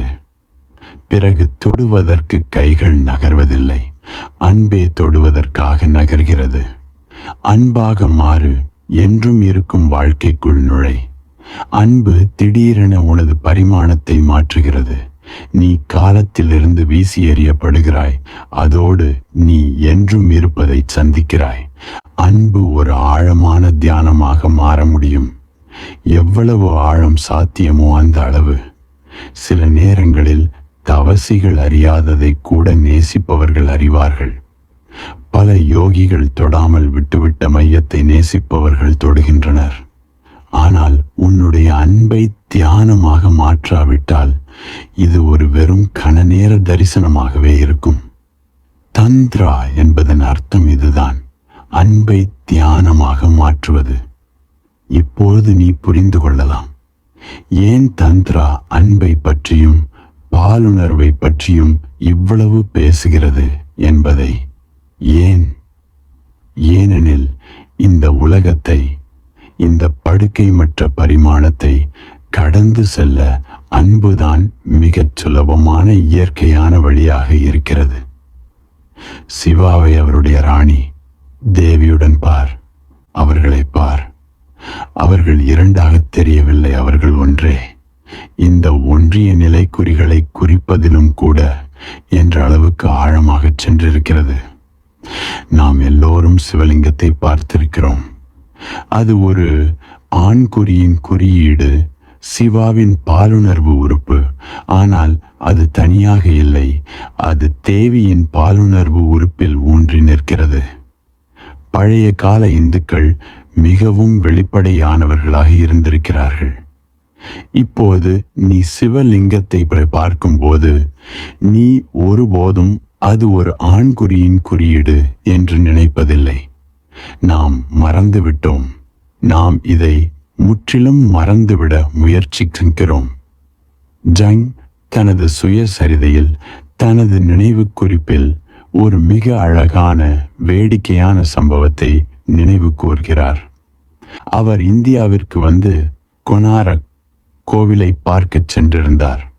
அந்த கோவிலில் பல சிவலிங்கங்கள் ஆண்குறி குறியீடுகள் உள்ளன. அவரை சுற்றி காட்ட அழைத்துச் சென்ற பண்டிதர் எல்லாவற்றையும் விளக்கி கூறினார், சிவலிங்கத்தை தவிர. ஆனால் அவைகள் அங்கே ஏராளமாக இருக்கின்றன. அதிலிருந்து தப்பிப்பது கடினம்.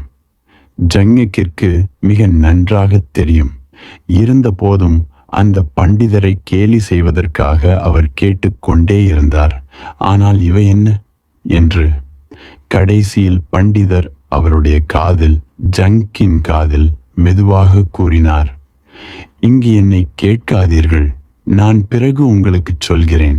இது ஒரு தனிப்பட்ட விஷயம்.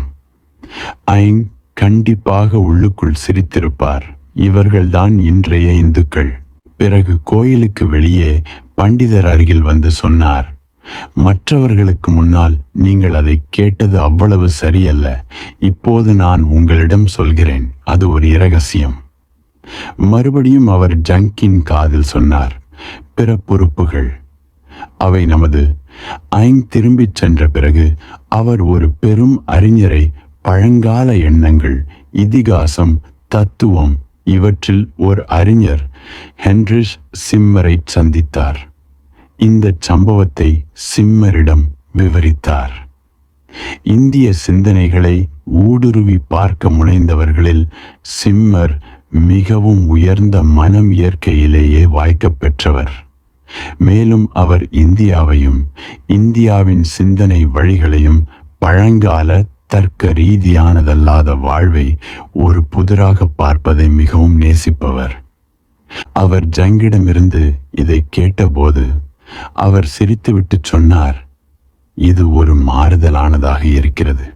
நான் எப்போதும் மிக உயர்ந்த இந்தியர்களை பற்றியே, புத்தர், கிருஷ்ணர், மகாவீரர் கேள்விப்பட்டிருக்கிறேன். நீங்கள் சொன்ன இது அந்த உயர்ந்த இந்தியர்களை பற்றி எந்த விஷயத்தையும் சொல்லவில்லை. மாறாக இன்றைய இந்தியர்களை பற்றி சொல்கிறது. சிவாவிற்கு அன்பு ஒரு மாபெரும் வாயில். மேலும் அவருக்கு பாலுணர்வு என்பது ஏதோ கண்டிக்க வேண்டிய விஷயம் அல்ல. அவருக்கு பாலுணர்வு என்பது விதை, அன்பு என்பது அதன் மலர். மேலும் நீ விதையை கண்டித்தால் மலரையும் கண்டிக்கிறாய். பாலுணர்வு அன்பாக மாற முடியும். அது ஒருபோதும் அன்பாக மாறவில்லை என்றால் அது மூடமானது. மூடமாக்கப்பட்ட நிலையை கண்டியுங்கள், பாலுணர்வை அல்ல. அன்பு மலர வேண்டும், பாலுணர்வு கண்டிப்பாக அன்பாக மாற வேண்டும். அது அப்படி மாறவில்லை என்றால் அது பாலுணர்வின் தவறல்ல, அது உன் தவறு. பாலுணர்வு அதாகவே நின்றுவிடக் கூடாது. இதுதான் தந்திரா சொல்லித் தருவது. அது அன்பாக மாற்றப்பட வேண்டும். அன்பும் அன்பாகவே நின்றுவிடக்கூடாது. அது ஒளியாக, தியான அனுபவமாக, முடிவானதாக, ஞானத்தின் அதி உச்சியாக மாற்றப்பட வேண்டும். அன்பை எப்படி மாற்றுவது? செய்பவனை மறந்துவிட்டு செயலாயிரு. அன்பு செய்யும் போது அன்பாக இரு, வெறும் அன்பாக. அப்பொழுது அது உன்னுடைய அன்போ என்னுடைய அன்போ அல்லது வேறு யாருடைய அன்போ அல்ல, அது வெறும் அன்பு. நீ ஆங்கில்லாத பொழுது, நீ எல்லாவற்றிற்கும் ஊற்றுக்கண்ணாக அல்லது பிரவாகமாக இருப்பதன் கைகளில் இருக்கும் பொழுது, நீ அன்பில் இருக்கும் பொழுது, அப்பொழுது அன்பில் இருப்பது நீ அல்ல. அன்பு உன்னை விழுங்கிவிட்ட போது நீ மறைந்து விடுகிறாய். நீ ஒரு பொங்கி பெருகும் சக்தியாக மாறிவிடுகிறாய். T.S. லாரன்ஸ் இந்த காலகட்டத்தின் மிக உயர்ந்த படைப்பாற்றல் கொண்ட மனங்களில் ஒருவர். அறிந்தோ அறியாமலோ ஒரு தந்திரா தேர்ச்சி பெற்றவர்.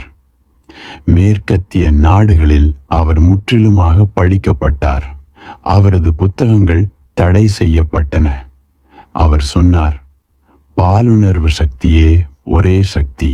ஆகவே நீ அதை பழித்தால், அமுக்கினால், நீ இந்த பேரண்டத்திற்கே எதிரானவன். பின் நீ ஒருபோதும் இந்த சக்தியின் உயர்ந்த நிலையின் மலர்களை பற்றி அறிந்து கொள்ளவே முடியாது. மேலும் இதை நீ அமுக்கி வைக்கும் போது இது அசிங்கமாக மாறுகிறது. அசிங்கம் என்பதால் அமுக்குகிறாய். இது ஒரு வட்டப்பாதை. இப்படி சொன்னதால் அவர் மேல் நீதிமன்றங்களில் பல வழக்குகள் போடப்பட்டன. மத போதகர்கள், பூசாரிகள், ஒழுக்கவாதிகள், மதத்தைச் சேர்ந்தவர்களாக சொல்லிக் கொள்பவர்கள், போப்புகள், சங்கராச்சாரியர்கள் மற்றும் இவர்கள் பாலுணர்வை கண்டித்துக் கொண்டே இருக்கிறார்கள். அவர்கள் இதை ஒரு அசிங்கமான விஷயம் என்று சொல்கிறார்கள். ஆனால் நீ அதை அமுக்கும் போது அது அசிங்கமாக மாறிவிடுகிறது. ஆகவே அவர்கள் சொல்கிறார்கள், பார், நாங்கள் சொன்னது உண்மை. உன்னாலேயே இது நிரூபிக்கப்பட்டு விட்டது. பார், நீ செய்வதெல்லாம் அசிங்கம். மேலும் அது அசிங்கம் என்பதும் உனக்கே தெரிகிறது. ஆனால் அசிங்கமாயிருப்பது பாலுணர்வு அல்ல. இந்த மத போதகர்களே இதை அசிங்கப்படுத்தியவர்கள். அதை அசிங்கப்படுத்தி விடுவதன் மூலம் அவர்கள் தங்களை சரியென்று நிரூபிக்கின்றனர். அப்படி அவர்கள் தங்களை சரியென்று நிரூபிப்பதன் விளைவாக நீ அதை மேலும் மேலும் அசிங்கப்படுத்திக் கொள்கிறாய். பாலுணர்வு அப்பாவியான சக்தி வாழ்க்கை உன்னிடம் பொங்குவது, பிரபஞ்ச இருப்பு உன்னில் வாழ்வது. அதை மூடமாக்காதே. அதை உயரத்தை நோக்கிச் செல்ல அனுமதி. அதாவது பாலுணர்வு அன்பாக மாற வேண்டும். என்ன வித்தியாசம் இருக்கிறது? உனது மனம் பாலுணர்வில் இருக்கும் போது நீ அடுத்தவரை பயன்படுத்தி கொள்கிறாய். அடுத்தவர் பயன்படுத்திவிட்டு வீசி எறியப்படும் சாதனமாகிறார். ஆனால் பாலுணர்வு அன்பாக மாறும் பொழுது அடுத்தவர் ஒரு சாதனம் அல்ல. அடுத்தவரை பயன்படுத்தி கொள்ளக்கூடாது. அடுத்தவர் உண்மையில் அடுத்தவர் அல்ல. நீ அன்பு செலுத்தும் போது அது தன்னை மையம் கொண்டது அல்ல. பதிலாக அடுத்தவர் முக்கியமானவராக, சிறப்பானவராக ஆகிவிடுகிறார். நீ அவரை பயன்படுத்திக் கொள்கிறாய் என்பதே ஆங்கில்லை கிடையாது. மாறாக நீங்கள் இருவரும் இணைந்து ஒரு ஆழமான அனுபவத்தை அடைகிறீர்கள். நீங்கள் ஒரு ஆழமான அனுபவத்தில் பங்கு பெறுபவர்கள். பயன்படுத்துபவனும் பயன்படுத்தப்படுபவரும் ஆங்கில்லை. நீங்கள் இருவரும் ஒருவருக்கொருவர் அந்த மாறுபட்ட அன்பு உலகத்திற்கு செல்ல உதவி கொள்பவர்கள். பாலுணர்வு அடுத்தவரை பயன்படுத்திக் கொள்வது. அன்பு இருவரும் சேர்ந்து ஒரு மாறுபட்ட உலகத்திற்கு செல்வது.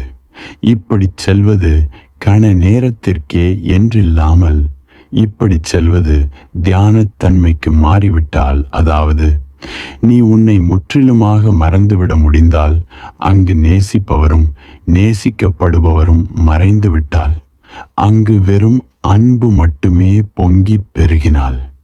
அப்பொழுது சிவா சொல்கிறார், என்றும் இருக்கும் வாழ்வு உன்னுடையது. உனது புலன்களை மூடு, கல்லை போல மாறு.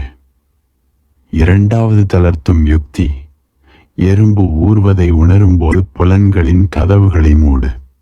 அப்போது இது மிகவும் எளியதாக தெரிகிறது, ஆனால் இது அவ்வளவு எளிமையானதல்ல. நான் மறுபடியும் படிக்கிறேன். எறும்பு ஊர்வதை உணரும்போது புலன்களின் கதவுகளை மூடு. அப்பொழுது அது நடக்கும். சிவா என்ன சொல்கிறார்? உனது பாதத்தில் ஒரு முள்குத்தியுள்ளது. இது வேதனை தருகிறது. நீ சிரமப்படுகிறாய். அல்லது ஒரு எறும்பு உன் காலில் ஊர்ந்து கொண்டிருக்கிறது. நீ ஊர்வதை உணர்கிறாய். உடனே திடீரென்று நீ அதை எடுத்து வீச விரும்புகிறாய். எந்த அனுபவத்தை வேண்டுமானாலும் எடுத்துக்கொள். உனக்கு காயம் பட்டுள்ளது, அது வலிக்கிறது. உனது தலை வலிக்கிறது, அல்லது உனது உடம்பின் எந்த வலியாயிருந்தாலும் சரி, புறத்தில் எதுவாயிருந்தாலும் போதும். எறும்பு ஊர்வது என்பது ஒரு உதாரணம்தான். சிவா சொல்கிறார், எறும்பு ஊர்வதை எதுவாக இருந்த போதும் புலன்களின் எல்லா கதவுகளையும் மூடு. என்ன செய்ய வேண்டும்? உனது கண்களை மூடிக்கொண்டு உன்னால் பார்க்க முடியாது. நீ குருடன் என்பதாக நினைத்துக்கொள். கண்களை மூடிக்கொண்டு உன்னால் கேட்க முடியாது என்று நினைத்துக்கொள். 5 புலன்களையும் நீ அவற்றை மூடிவிடு. எப்படி அவைகளை மூடுவது? இது சுலபம். ஒரு கண நேரம் மூச்சை நிறுத்து. உனது எல்லா புலன்களும் கொண்டுவிடும். மூச்சு நின்றுவிட்ட நிலையில் எல்லா புலன்களும் மூடியிருக்கும் போது இந்த ஊர்வது எங்கே? அந்த எறும்பு எங்கே? திடீரென நீ விலகிவிட்டாய் வெகு தூரம். எனது நண்பர் ஒருவர், ஒரு வயதான நண்பர், மிகவும் வயதானவர், மாடிப்படிகளில் விழுந்து விட்டார். டாக்டர்கள் அவர் 3 மாதத்திற்கு படுக்கையை விட்டு எழுந்திருக்க முடியாது என்று சொல்லிவிட்டனர். அவரை 3 மாதம் ஓய்வு எடுக்கச் சொல்லிவிட்டனர். அவர் எப்போதுமே ஓய்ந்திருக்காத மனிதன். இது அவருக்கு மிகவும் கடினமாக போய்விட்டது. நான் அவரை பார்க்க போயிருந்தேன். அவர் சொன்னார், எனக்காக பிரார்த்தனை செய், என்னை ஆசீர்வாதம் செய், நான் இறக்க வேண்டும் என்று. ஏனெனில் இந்த 3 மாதங்களும் இறப்பை விட மோசமானவை. என்னால் கல்லை போல இருக்க முடியாது. ஆனால் மற்றவர்கள் சொல்லிக் கொண்டே இருக்கிறார்கள், நகராதே. நான் அவரிடம் சொன்னேன், இது ஒரு நல்ல சந்தர்ப்பம். உங்கள் கண்களை மூடிக்கொண்டு நீங்கள் ஒரு கல், உங்களால் நகர முடியாது என்று நினைத்துக் கொள்ளுங்கள். எப்படி நீங்கள் நகர முடியும்? நீங்கள் ஒரு கல், வெறும் கல், ஒரு கற்சிலை. கண்களை மூடுங்கள். இப்போது நீங்கள் வெறும் ஒரு கல், ஒரு கற்சிலை என்று உணருங்கள். அவர் என்னிடம் கேட்டார், இதனால் என்ன நிகழும்? நான் சொன்னேன், முயற்சி செய்யுங்கள். நான் இங்கே உட்கார்ந்திருக்கிறேன். மேலும் எதுவும் செய்ய முடியாது. நீங்கள் எப்படியும் 3 மாதத்திற்கு இங்கு இருந்துதான் ஆக வேண்டும். ஆகவே முயலுங்கள். அவர் ஒருபோதும் முயற்சித்திருக்க மாட்டார். ஆனால் அந்த சூழ்நிலை அவருக்கு தாங்க முடியாததாய் இருந்ததால் அவர் சொன்னார், சரி, நான் முயற்சிக்கிறேன். ஏனெனில் ஏதாவது ஒன்று நடக்கலாம். ஆனால் நான் இதை நம்பவில்லை. மேலும் சொன்னார், நான் கல்லை போல, கற்சிலையைப் போல உயரற்றவன் என்று நினைப்பதால் மட்டுமே ஏதாவது நடந்துவிடும் என்பதை நான் நம்பவில்லை. ஆனாலும் நான் முயற்சிக்கிறேன். இப்படியாக அவர் முயற்சித்தார். நானும் ஏதாவது நடக்கப் போகிறது என்று நினைக்கவில்லை. ஏனெனில் அந்த மனிதன் அப்படிப்பட்டவன். ஆனால் சில நேரங்களில் நீ எந்த சாத்தியமும் அற்ற சூழ்நிலையில் எதிர்கால நம்பிக்கைகளை இழந்தவனாய் இருக்கும்போது காரியங்கள் நிகழ ஆரம்பிக்கும். அவர் கண்களை மூடினார். நான் காத்திருந்தேன். ஏனெனில் நான் நினைத்து கொண்டிருந்தேன், எப்படியும் 2 அல்லது 3 நிமிடங்களில் அவர் கண்களை திறந்து விடுவார், எதுவும் நிகழவில்லையே என்று சொல்வார் என்று. ஆனால் 30 நிமிடங்கள் போய்விட்டன, அவர் கண்களை திறக்கவில்லை. அவர் ஒரு கற்சிலையாக மாறிவிட்டதை என்னால் பார்க்கவும் உணரவும் முடிந்தது. அவரது நெற்றியில் இருந்த எல்லா இறுக்கங்களும் மறைந்துவிட்டன. அவரது முகம் மாறிவிட்டது. நான் போக வேண்டும், ஆனால் அவர் கண்களை திறப்பதாக இல்லை. அவர் மிகவும் அமைதியடைந்து விட்டார், இறந்தவரை போல. அவரது மூச்சு மிகவும் அடங்கி நடக்கிறது. நான் போக வேண்டும். ஆகவே நான் அவரிடம் சொன்னேன், நான் இப்போது போக வேண்டும். ஆகவே தயவு செய்து கண்களை திறந்து என்ன நிகழ்ந்தது என்று என்னிடம் சொல்லுங்கள். அவர் கண்களை முற்றிலும் மாறுபட்ட மனிதராக திறந்தார். அவர் சொன்னார், இது ஒரு அற்புதம். நீ எனக்கு என்ன செய்தாய்? நான் அவரிடம் கூறினேன், நான் எதுவுமே செய்யவில்லை. அவர் சொன்னார், நீங்கள் ஏதாவது செய்திருக்க வேண்டும், ஏனெனில் இது ஒரு அற்புதம். நான் ஒரு வெறும் கல்லை போல, ஒரு கற்சிலையைப் போல என்று நினைக்க ஆரம்பித்தவுடன் திடீரென்று ஒரு உணர்வு எனக்கு வந்தது. அது என்னவென்றால், நான் எனது கைகளை அசைக்க விரும்பி நானும் அதை செய்ய இயலாது. நான் எனது கண்களை திறக்க பல முறை விரும்பினேன், ஆனால் அவை கல்லை போல் இருந்தன. ஆகவே என்னால் அவைகளை திறக்க முடியவில்லை. அவர் சொன்னார், நீண்ட நேரம் ஆகிவிட்டது. ஆகவே நீங்கள் என்ன நினைத்து கொண்டிருப்பீர்கள் என்று கூட நான் கவலைப்பட ஆரம்பித்தேன். ஆனால் நான் என்ன செய்வது? இந்த 30 நிமிடங்களாக என்னால் என்னை அசைக்க முடியவில்லை. மேலும் எல்லா அசைவுகளும் நின்றுவிட்ட போது திடீரென இந்த உலகம் மறைந்துவிட்டது. நான் தனியே இருந்தேன். எனது அடி ஆழத்தில் நானாக. அப்பொழுது வலியும் மறைந்து விட்டது. அவருக்கு கடுமையான வலி இருந்தது. அவரால் இரவில் தூக்க மாத்திரை இல்லாமல் தூங்க முடியாது. ஆனால் இப்போது வலி மறைந்து விட்டது. அந்த வலி மறையும் பொழுது அவர் எப்படி உணர்ந்தார் என்று நான் அவரிடம் கேட்டேன். அவர் சொன்னார், முதலில் அது எங்கோ தூரத்தில் இருப்பதாக நான் உணர ஆரம்பித்தேன். வலி அங்கு இருந்தது, ஆனால் அது வேறு யாருக்கோ இருப்பது போல மிகவும் தூரத்தில் இருந்தது. பிறகு மெதுமெதுவாக யாரோ ஒருவர் விலகிச் செல்வது போலவும், ஆகவே அவரை நீ பார்க்க முடியாதது போலவும் அது மறைந்துவிட்டது. வலி மறைந்துவிட்டது. குறைந்தது 10 நிமிடத்திற்கு வலி அங்கே இல்லை. எப்படி கல்லுடம்பிற்கு வலி இருக்க முடியும்? இந்த சூத்திரம் சொல்கிறது, புலன்களின் கதவுகளை மூடிவிடு, கல்லை போல மாறு, இந்த உலகத்திற்கு மூடிக்கொண்டவனாக ஆகிவிடு. நீ இந்த உலகத்திற்கு மூடிக்கொண்டவனாக ஆகும் பொழுது உண்மையில் நீ உனது உடம்பிற்கும் மூடிக்கொண்டவன் ஆகிவிடுகிறாய். ஏனெனில் உனது உடம்பு உன்னுடைய பாகம் அல்ல, அது இந்த உலகத்தின் பாகம். நீ இந்த உலகத்திற்கு முற்றிலுமாக மூடிக்கொண்டவன் ஆகும் பொழுது நீ உனது உடம்பிற்கும் மூடிக்கொண்டவன் ஆகிறாய். அப்பொழுது சிவா சொல்கிறார், அப்போது அது நிகழும்.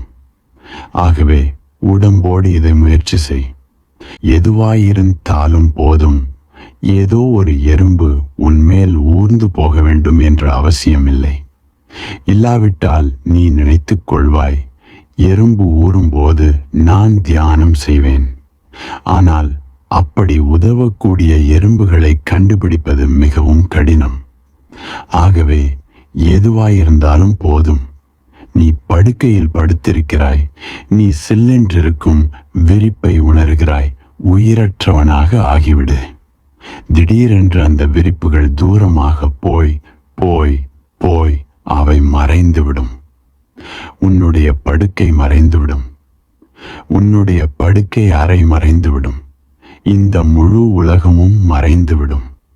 நீ மூடப்பட்டு விட்டாய், இறந்து விட்டாய், ஒரு கல்லாகி விட்டாய். உன்னால் நகர முடியாது.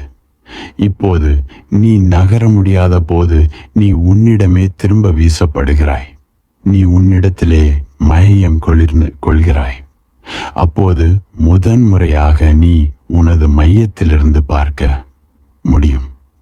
அப்படி ஒரு முறை நீ உனது மையத்திலிருந்து பார்க்க முடிந்தால் நீ ஒருபோதும் அதே பழைய மனிதனாக இருக்க மாட்டாய். நீ எடையற்றவனாக மாறுவாயாக. மூன்றாவது தளர்வு படுத்தும் யுக்தி, ஒரு படுக்கையின் மேலோ அல்லது ஒரு இருக்கையின் மேலோ நீ எடையற்றவனாக மாறுவாயாக. மனதை கடப்பாயாக. நீ இங்கு உட்கார்ந்திருக்கிறாய். நீ எடையற்று போய்விட்டதாக உணரு. எந்த தடையும் இல்லை. நீ ஏதோ ஒரு இடத்தில் அல்லது வேறொரு இடத்தில் எடை இருப்பதாக உணர்வாய். ஆனால் தொடர்ந்து எடையற்று இருக்கும் நிலையை உணர்ந்து கொண்டே இரு. அது வரும். நீ எடையற்று இருப்பதாக உணரும் ஒரு கணம் வரும். அங்கு எந்த தடையும் இருக்காது. அப்படி அங்கு எந்த தடையும் இல்லாத பொழுது நீ இனி ஒரு உடம்பாக இருப்பது இல்லை. ஏனெனில் எடை என்பது உடலின் எடையே. எடையற்றவன் உன்னுடையதல்ல நீ. இதன் பொருட்டே பல பரிசோதனைகள் செய்யப்பட்டன. யாரோ ஒருவர் இறக்கிறார். உலகம் முழுவதையும் சேர்ந்த பல விஞ்ஞானிகள் அந்த மனிதனை எடை போட்டனர். ஒரு மனிதன் உயிரோடு இருக்கும்போது எடை அதிகம் இருந்து அந்த மனிதன் இறந்த பின் எடை குறைந்தால், மிகச் சிறிதளவு வித்தியாசம் இருந்தாலும், அப்போது விஞ்ஞானிகள் அந்த உடலில் இருந்து ஏதோ ஒன்று வெளியே சென்றிருக்கிறது என்று சொல்ல முடியும். அதாவது ஒரு ஆன்மா அல்லது ஒரு சுயம் அல்லது ஏதோ ஒன்று. ஆனால் தற்போது அங்கு இல்லாமல் இருப்பது வெளியேறியுள்ளதென்று சொல்ல முடியும். ஏனெனில் விஞ்ஞானத்துக்கு எடையற்றதாக எதுவும் இருக்க முடியாது. எதுவும், எல்லா பொருள்களுக்கும் அடிப்படையானது எடை. சூரிய கதிர்களுக்கு கூட எடை உண்டு. அவை மிக மிக மெல்லியவை, நுட்பமானவை. அவைகளை எடை போடுவது கடினம். ஆனாலும் விஞ்ஞானிகள் அவைகளின் எடையை கண்டறிந்துள்ளனர். உன்னால் 5 சதுர கிலோமீட்டர் பரப்பளவு இடத்தில் உள்ள அனைத்து சூரிய கதிர்களையும் சேகரிக்க முடிந்தால் அவற்றின் எடை ஒரு தலைமுடியின் எடையை ஒத்ததாக இருக்கும். ஆனால் சூரிய கதிர்களுக்கும் எடை இருக்கிறது. அவைகளும் எடை போடப்பட்டுள்ளன. விஞ்ஞானத்திற்கு எதுவும் எடையற்றதாக இருக்க முடியாது. அப்படி ஏதோ ஒன்று எடையற்றதாக இருக்க முடிந்தால் அப்போது அது பொருளல்லாதது. அது பொருளாக இருக்க முடியாது. மேலும் விஞ்ஞானம் கடந்த 20 அல்லது 25 வருடங்களாக பொருளை தவிர வேறு எதுவும் இல்லை என்று நம்பி வருகிறது. ஆகவே ஒரு மனிதன் இறக்கும் போது அவனது உடலை விட்டு ஏதாவது வெளியேறுகின்றதென்றால் எடை கண்டிப்பாக வித்தியாசப்பட வேண்டும். ஆனால் அது ஒருபோதும் வித்தியாசப்படவில்லை. எடை அதே அளவே இருக்கிறது. சில நேரங்களில் அது அதிகமாக கூட ஆகிவிடுகிறது. இதுதான் பிரச்சனை.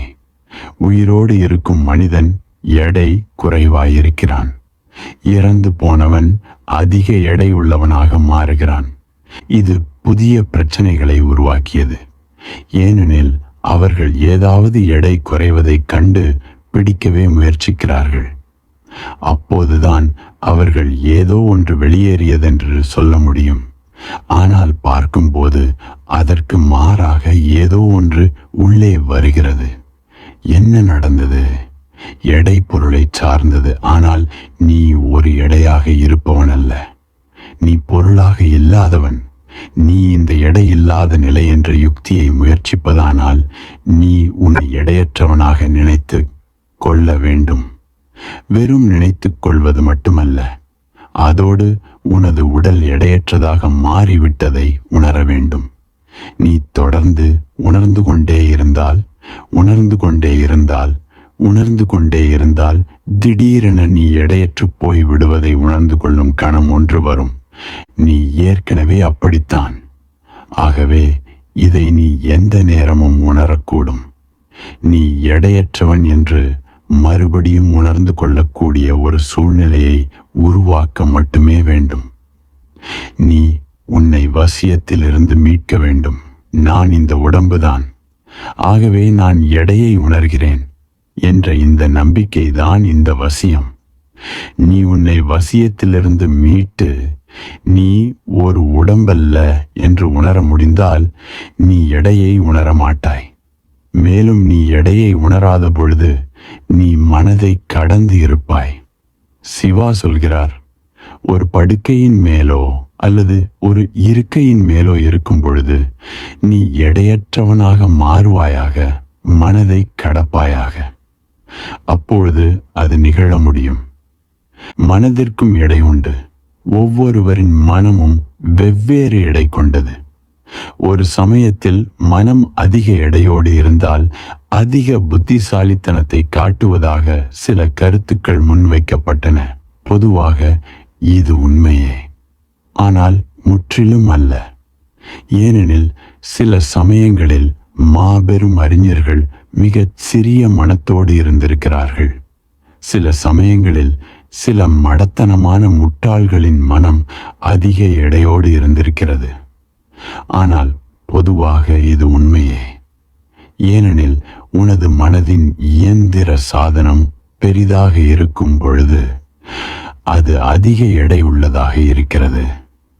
மனதிற்கும் ஒரு எடை உள்ளது, ஆனால் உனது உணர்வு எடையற்றது. இந்த உணர்வை நீ அறிந்து கொள்ள நீ எடையற்ற தன்மையை முதலில் உணர வேண்டும். ஆகவே இதை முயற்சி செய். நடக்கும்போது, உட்கார்ந்திருக்கும் போது, தூங்கும் போது நீ இதை முயற்சி செய்யலாம். சில பார்வைகள். சில நேரங்களில் ஏன் இறந்த உடம்பிற்கு எடை கூடுகின்றது? ஏனெனில் உணரும் தன்மை உடம்பை விட்டு வெளியேறும் கணத்திலேயே உடம்பு பாதுகாப்பற்றதாக ஆகிவிடுகிறது. உடனே அதில் பலதும் நுழைய முடியும். அவை நீ இருப்பதால் இப்போது நுழைவதில்லை. பல அதிர்வுகள் இறந்த உடலிற்குள் புக முடியும், அவை உனக்குள் புக முடியாது. நீ இங்கிருக்கிறாய், உடம்பு உயிரோடு இருக்கிறது. ஆகவே பலவற்றை எதிர்த்து நிற்கிறது. இதனால்தான் ஒரு முறை உடல் நலக்குறைவு உனக்கு ஏற்பட்டால் அது ஒரு நீண்ட வரிசையை ஆரம்பிக்கிறது. ஒரு நோய் பிறகு மற்றொன்று, அதன் பிறகு மற்றொன்று. ஏனெனில் ஒரு முறை நீ உடல் நலம் இழந்தவுடன் நீ பாதுகாப்பற்றவனாய், எதிர்ப்பில்லாதவனாய், தடையற்றவனாய் ஆகிவிடுகிறாய். அப்பொழுது எது வேண்டுமானாலும் உனக்குள் நுழைய முடியும். உனது இருப்பே உடம்பை பாதுகாக்கிறது. ஆகவே சில சமயங்களில் ஒரு இறந்த உடலின் எடை அதிகரிக்க முடியும். நீ அதை விட்டுவிட்ட கணத்திலேயே எதுவும் உடம்பினுள் நுழைய முடியும். நீ சோகமாய் இருக்கும் போது எப்போதும் அதிக எடையாக உணர்கிறாய். ஏதோ உன்னை கீழ் நோக்கி இழுப்பது போல. புவி ஈர்ப்பு மிகவும் அதிகமாகிறது. நீ சோகமாய் இருக்கும்போது நீ அதிக எடையுடன் இருக்கிறாய். நீ மகிழ்ச்சியாய் இருக்கும்போது நீ லேசாயிருக்கிறாய். இதை நீ உணர்கிறாய். ஏன்? ஏனெனில் நீ மகிழ்ச்சியாயிருக்கும் போது, பேரானந்தமான கணத்தை உணரும் போதெல்லாம் நீ உடலை முற்றிலுமாக மறந்து விடுகிறாய். நீ சோகமாய் துன்பத்தில் இருக்கும் பொழுது உன்னால் உடலை மறக்க முடியாது. நீ அதன் எடையை உணர்வாய். அது உன்னை கீழே இழுக்கும், பூமிக்கு இழுக்கும். உனக்கு வேர்கள் உள்ளதைப் போல. பின் நீ நகர முடியாது. உனக்கு பூமியில் வேர்கள் உள்ளன. மகிழ்ச்சியில் நீ எடையற்று இருக்கிறாய். சோகத்தில், கவலையில் நீ எடையுள்ளவனாக ஆகிறாய். ஆழமான தியானத்தில் நீ உனது உடலை முற்றிலும் மறந்துவிட்ட நிலையில் நீ மேலெழும்ப முடியும். உடலும் கூட உன்னுடன் மேலெழும்ப முடியும். இது பல முறை நடந்துள்ளது. விஞ்ஞானிகள் பெலிவியா நாட்டில் உள்ள ஒரு பெண்ணை ஆராய்ந்து வருகின்றனர். தியானம் செய்யும் பொழுது அவள் 4 அடிகள் மேலெழும்புகிறாள். இப்போது இது விஞ்ஞான பூர்வமாக பரிசோதிக்கப்பட்டுள்ளது. பல படங்கள், பல புகைப்படங்கள் எடுக்கப்பட்டுள்ளது. 1000 பார்வையாளர்களுக்கு முன்னால் அந்த பெண் மேலெழும்புகிறாள். புவி ஈர்ப்பு விசை இல்லாமல் சமன் செய்யப்பட்டுள்ளது. என்ன நடக்கிறது என்பதற்கு இதுவரை எந்த விளக்கமும் கண்டுபிடிக்கப்படவில்லை. ஆனால் அந்த அதே பெண் தியானம் செய்யாத பொழுது மேலெழும்ப முடிவதில்லை. மேலும் அவளுடைய தியானம் பாதிப்புக்கு உள்ளானால் அவள் திடீரென்று கீழே விழுகிறாள். என்ன நடக்கிறது? ஆழமான தியானத்தில் நீ உனது உடலை முற்றிலுமாக மறந்து விடுகிறாய். அப்போது அந்த அடையாளம் உடைந்து போகிறது. உடல் மிகச் சிறிய விஷயம், நீ மிகவும் பெரியது. உனக்கு எல்லையற்ற சக்தி இருக்கிறது. இந்த உடலுக்கு உன்னை ஒப்பிட்டு பார்க்கையில் எந்த சக்தியும் இல்லை. இது எப்படி என்றால், ஒரு சக்கரவர்த்தி தனது அடிமையோடு தன்னை அடையாளப்படுத்திக் கொள்கிறான். ஆகவே அடிமை பிச்சை எடுக்க போகும் பொழுது சக்கரவர்த்தியும் பிச்சைக்கு போகிறான். அடிமை கண்ணீர் விடும்போது சக்கரவர்த்தியும் கண்ணீர் விடுகிறான். அடிமை நான் ஒன்றுமில்லாதவன் என்று சொல்லும் பொழுது சக்கரவர்த்தியும் நான் ஒன்றுமில்லாதவன் என்று சொல்கிறான். ஒரு முறை சக்கரவர்த்தி தனது சொந்த இருப்பை தெரிந்து கொண்டு விட்டால், ஒரு முறை அவர்தான் ஒரு சக்கரவர்த்தி என்பதையும் இந்த மனிதன் ஒரு அடிமை என்பதையும் தெரிந்து கொண்டு விட்டால் எல்லாமே திடீரென்று மாறிவிடும். நீ மிகவும் வரையறுக்கப்பட்ட உடம்போடு அடையாளம் வைத்துவிட்ட எல்லையற்ற சக்தி. ஒரு முறை நீ உன்னுடைய சுயத்தை உணர்ந்து விட்டால் அப்பொழுது எடையற்ற தன்மை அதிகமாகும். உடலின் எடை குறையும். அப்போது நீ மேலெழ முடியும். உடல் மேலே போக முடியும். இன்று வரை விஞ்ஞான பூர்வமாக நிரூபிக்கப்படாத பல கதைகள் உள்ளன. ஆனால் அவைகள் நிரூபணமாகும். ஏனெனில் ஒரு பெண்ணால் 4 அடிகள் மேலே எழ முடியும் என்றால் அப்போது அங்கே எந்த தடையும் இல்லை. மற்றொரு 1000 அடி போக முடியும். வேறொருவர் முற்றிலுமாக பேரண்டை இயக்கத்திற்குள்ளேயே போய்விட முடியும். கொள்கை அளவில் அங்கு எந்த பிரச்சனையும் இல்லை. 4 அடி அல்லது 400 அடி அல்லது 4000 அடி, இது எந்த வித்தியாசத்தையும் ஏற்படுத்தாது. ராமரை பற்றியும் மற்றும் பலரை பற்றியும் அவர்கள் உடலோடு முழுதுமாக மறைந்து போனார்கள் என்று கதைகள் இருக்கின்றன. அவர்களின் உடல்கள் இந்த பூமியில் இறந்த பின்பு கண்டுபிடிக்கப்படவே இல்லை. முகமது முழுவதுமாக மறைந்து போனார். அவருடைய உடலோடு மட்டுமல்ல, அவர் தனது குதிரையோடு மறைந்து போனதாக சொல்லப்படுகிறது. இந்த கதைகள் சாத்தியமற்றவையாக தெரிகின்றன. அவை புராணங்களாக தெரிகின்றன. ஆனால் அவை அப்படித்தான் இருக்க வேண்டும் என்பதில்லை. ஒருமுறை உனக்கு எடையற்ற ஆற்றலை பற்றி தெரிந்துவிட்டால் நீ புவி ஈர்ப்பு சக்தியின் எஜமானனாக ஆகிவிடுகிறாய். நீ அதை பயன்படுத்த முடியும். அது உன்னை சார்ந்தது. நீ உனது முழு உடலோடும் மறைந்து போகலாம். ஆனால் நமக்கு எடையற்ற தன்மை ஒரு பிரச்சனை. புத்தர் உட்கார்ந்திருக்கும் விதம், பத்மாசனம் என்ற யுக்தி எடையற்ற நிலையை அடைய சிறந்த வழியாகும். நிலத்தில் உட்கார், நாற்காலியிலோ அல்லது வேறு எதிலுமோ உட்காராதே. வெறும் தரையில் உட்கார். தரை சிமெண்டோ அல்லது வேறு ஏதாவது செயற்கையானதோ இல்லாமல் இருந்தால் நல்லது. வெறும் பூமியில் உட்கார். இதனால் நீ இயற்கைக்கு மிகவும் நெருங்கி இருக்கிறாய். நீ அம்மணமாக உட்கார முடிந்தால் அது நல்லது. பூமியில் அம்மணமாக புத்தரின் வடிவத்தில் பத்மாசனத்தில், ஏனெனில் எடையற்று இருப்பதற்கு பத்மாசனமே சிறந்த ஆசனம். உட்கார். ஏனெனில் உனது உடல் இப்படியோ அப்படியோ சாய்ந்தால் நீ அதிக எடையை உணர்வாய்.